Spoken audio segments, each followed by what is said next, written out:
Hey guys, this is Miss Smith. I'm going to go through the Poets Journal Activity 1.1 with you. So make sure you're following along with me as we talk about these answers. So before working on this, you have read the poem To the Snake in your Poets Journal. So these are just a few review questions about that poem to make sure you understood what you read. So number 1 says, write the poem's title here. All right, so I know that the poem I just looked at is To the Snake. Make sure when you write this title, it goes in quotation marks. Remember, that's what we've been looking at with our spiral review and our homework. We know that it's a smaller title, so it needs to be in quotations. All right, question number 2, who or what is being addressed in the poem's title? So this would be the snake.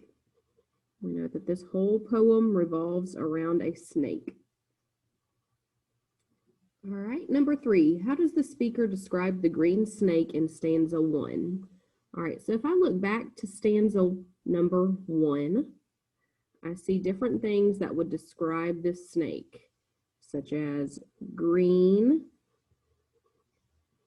At one point, the speaker says that the snake is hissing. I also see the word glinting. You could say something like heavy. So just different adjectives here describing this snake from stanza 1. All right, let's move on to question number 4.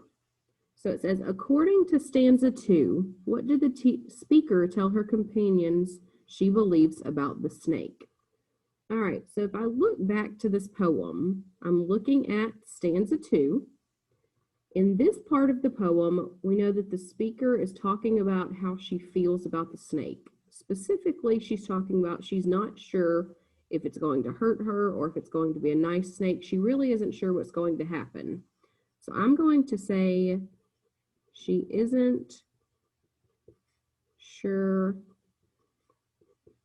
if the snake will hurt her. So she's really unsure in stanza number 2. All right, question number 5. The speaker then tells the snake, but I truly had no certainty. What did the speaker really believe about the snake?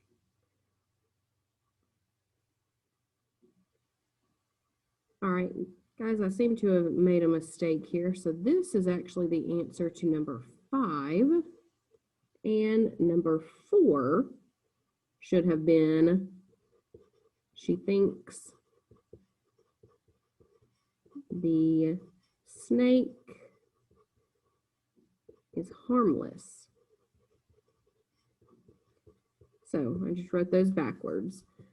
So in stanza 2, she's telling her companions she thinks the snake is harmless, but then when we come back and we see that she's really not sure, she still doesn't think it's going to hurt her, but she's not 100% sure. So these are very similar, but make sure this is number 4 and that is number 5. Sorry about that, guys.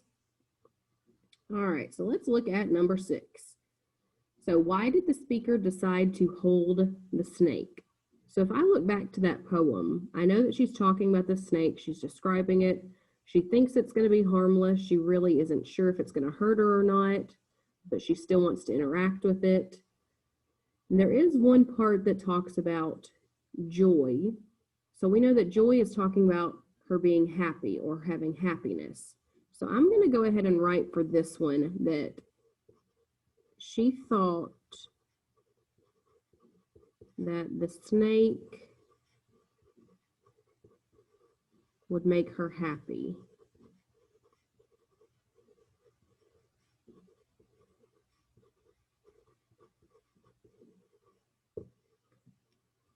All right, and number 7. At the end of the poem, the speaker says that after holding the snake, she was smiling and haunted. What words or details in the poem explain why she might feel this way after holding the snake?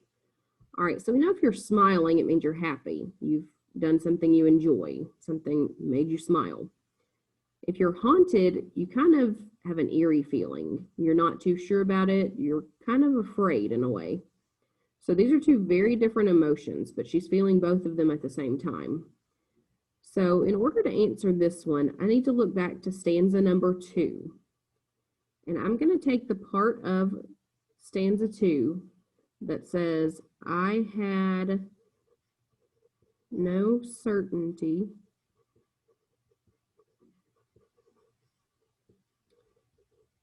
and no hope, only desiring to hold you for that joy. And then I'm going to put dots at the end to show that it still continues, but this is the only information that I need to write down. So she's not certain, doesn't have hope, she's only having a desire to hold the snake because she wants that joy or that happiness. So no hope and no certainty would go with our haunted, and desiring to hold you for joy would go with our smiling. So make sure you have these answers down on activity 1.1. And then next you will be doing activity 1.2 on your own. This one will be turned in to us on Monday and it will be graded. So make sure you take your time and read it carefully.